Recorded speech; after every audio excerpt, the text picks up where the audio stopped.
All right, everyone. I'm taking a little break from doing Dragon Ball and anime related stuff in general to do a review for a couple of superhero movies, this one being The Flash, and also I'll be releasing a Spider-Verse review across the Spider-Verse in a little while after this one, so be on the lookout for that. But yeah, before I begin, let me just say there will be spoilers in this review, so if you have not seen the movie yet and want to see it and want to not be spoiled, I recommend you click away from this video right now. But anyway, for the rest of you, let me begin. So, my general thoughts on The Flash are that the movie's first and second act was very solid. I really liked it in general. The ending, the third act, though, especially the very end, was really not good, in my opinion. Really bad, actually. It kind of cheapened the movie as a whole. Um, I was a fan of the original Flashpoint Paradox, like the animated movie, and also to a lesser extent the comic it was based off of. I read parts of a Flashpoint Paradox comic, not the whole thing, although I'm familiar enough with the general plot line. But anyway, uh, the plot where Barry goes back in time to save his mother, and it ends up creating a whole mess of a timeline where he gets to be with his mother, but also the whole Justice League is at war with each other, and the world is being torn apart, and at the end he has to undo it and go back to the original timeline. I did like that general plot in the original Flashpoint Paradox. Here, I don't know. I feel like it could have been handled a lot better. But let me just start with what I liked. The action was great in general, especially Keaton had some really great scenes, especially in the scene where they saved Supergirl from that prison in Siberia. Supergirl's action scene where she beat up her captors was really satisfying. I really liked that. Sasha Cale, by the way, was great as Supergirl in general.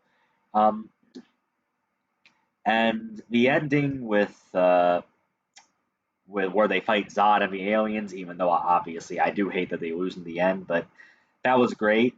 Also, great to see. In general, it was just great to see Keaton in action. I think Michael Keaton was the highlight for most people in this movie. In fact, I think most people watched it for Keaton rather than Flash in general. But anyway, the action was good. The humor was also surprisingly good, especially the interaction between the two Barrys was very funny in my opinion. Also, there was this scene in the beginning with Wonder Woman. You know, she had like the lasso of truth around Batman, Flash, and a criminal, and they said a lot of embarrassing stuff about each other, and it was just funny. That got a chuckle out of me. Um, the beginning scene where Flash saves everyone from the hospital was great too. But anyway, that's what I liked in general. As for what I didn't like, so everyone's pointing this out, the ending, right? A surprise cameo. Okay, so George Clooney, really? You had him be the Batman at the end? Like you had him be the surprise reveal at the end? Like the one Batman from the one Batman movie everyone despises, George Clooney, you bring him back to show that that's the universe that the Flash is trapped in now. That did not sit well with me. I get that it was meant to be more humorous. It still didn't sit well with me. But some people are saying though, some people are saying that Flash goes back and reverses all that stuff. Like he goes back and fixes the timeline, so he doesn't live there anymore, and he goes back to where Ben Affleck was Bruce Wayne. Which, by the way, that was another good thing. I really liked Affleck, I guess for lack of a better word, Affleck Bruce's interactions with Barry in the beginning, where he talks about how they talk about their personal tragedies and how they both lost their parents. Bruce lost both his parents, Barry lost his mom, and Bruce is talking to Barry about the dangers of going back in time to fix all that and how their tragedies make them who they are. I liked that scene. I think that was another good thing they did with Ben Affleck's character. And Ezra Miller's, of course. But anyway, but yeah. So like the ending. So some people are saying that toward the end, like Barry goes back in time to fix all of that, so he goes back to Ben Affleck's timeline, so to speak. And that would be, and then the reason they give for that is that Barry talks to Aquaman at the end of a post-credit scene. They use that for proof, and that would be good. Except at the end, Barry, Barry's dad is cleared of all charges, right? Like Barry alters the timeline in such a way where his dad, like, he looks up in that video recording in the grocery store, so that they can prove that he didn't kill Barry's mom. And yet now you're telling me Barry goes back in time to reverse the whole timeline. So does that mean Barry's dad is going to stay in prison now? So is that what's going to happen? Because I don't know. Like, if so, then that whole scene where Barry's dad gets off the hook is kind of pointless, don't you think? Yeah, I don't know. That didn't sit well with me at all. I mean, that theory doesn't sit well with me. George Clooney as Batman in general doesn't sit well with me, especially in this context. The original ending was a whole lot better. I mean, it had Michael Keaton as Batman instead of George at the end, and they team up, and him, Flash, and Supergirl team up to form a new Justice League. Which I mean, I get why they couldn't do that because Zack Snyder and the reboots and all of that, like they were rebooting the whole universe, so they couldn't do that. But still, I really feel like they could have at least had Michael Keaton be the surprise Batman at the end rather than George Clooney because feel like I feel like you could have at least kept Keaton at the end. So I mean, because like okay, here's what I wrestle with: you bring back Michael Keaton after almost 40 years of being Batman, only to have him die in a universe that was meant to die to begin with. They don't beat General Zod. They don't save the world. Barry has to go back and fix everything. Although I will say that scene with like where the two Flashes are fighting the I guess the future Flash, so to speak, who happens to be from that timeline, trying to create a solution to beat Zod. That was really well done. I really liked that. That was really cool. And that scene where like all the multiverses were colliding with each other. That was very intense. I did like that. I dig that. Yeah, that was cool. But I don't know. Like, here's how I would write that.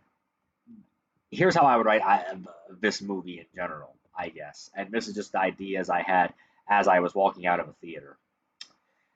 So, if I were writing this movie, I would have Barry.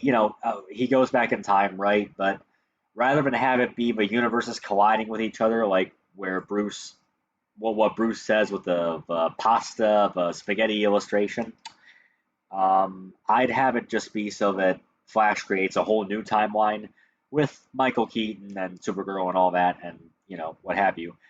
And everything is the same except they actually do get to save the world. They do get to beat Zod, which I grant you would be difficult to write convincingly, but with Supergirl by their side, I think that could still be doable. So they save the world, right? And toward the end, the two Flashes, Barry 1 and Barry 2, I'll call them, are standing outside the Allen household, and Barry 1 from the original timeline one realizes he kind of wrestles with this idea of, okay, I created this alternate timeline where I my mom is still alive, but I'm separated from Batman and the Justice League in my timeline. I never knew them, and I'm not a hero anymore. And he wrestles with, do I want to stay in a world where my mom is still alive, or do I want to go back to the world to where I was before with my Justice League? Because they're not here in this world. And he wrestles with that. And it does keep in with the movie's theme of giving up things you love for the greater good. I think that is a way of uh, keeping in the movie's theme without being less depressing, I guess. Anyway, so Barry 1 disguises himself as Barry 2 with the longer hair. He's got like a wig and everything.